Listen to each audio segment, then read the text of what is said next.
પેટ્રોલની પારાયણ વચ્ચે Narmada petrol pump પર petrol લેવા બાબતે ઝઘડો થયો છે।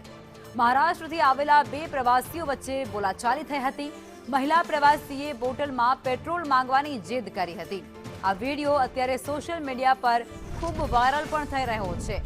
પેટ્રોલ પંપ પર પેટ્રોલ લેવા બાબતે આ ઝઘડો થયો છે, જેમાં સ્ટેચ્યુ ઓફ યુનિટી એકતા નગરનો આ વિડિયો છે, જેમાં મહારાષ્ટ્રથી આવેલા પ્રવાસીઓએ બવાલ કરી।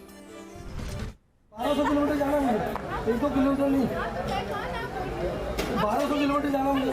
हाँ पर तमे तुम्हारी मगजमारी छोड़ो यार, तमे तुम्हारा काम करो बहन। ओए भाई मैंने बोलवाना है, ऐसा नहीं मैं तो गाड़ी भी नहीं हटाऊंगा। अरे मैडम ऐसा मत कीजिए, आप तो खाली हो जाइए। अरे अंकल उसने दूसरे को दिया, मेरे को तो देने दो उसे। मुझे समझ नहीं आ रहा, आप क्यों हिम्मत करते हैं? दोनों इधर बात क्यों कर रहे हैं बहन? मैं तो बहन कैसा करेंगे मैडम? ये तो नियम के खिलाफ है ना मैडम। प्लास्टिक में जो ले रहा है वो खिलाफ है। प्लास्टिक में जो ले रहा और जो जिन्होंने 20-20 लीटर पेट्रोल पंप वाले ने दिया है उसका क्या करें हम? गलत किया है, गलत किया है।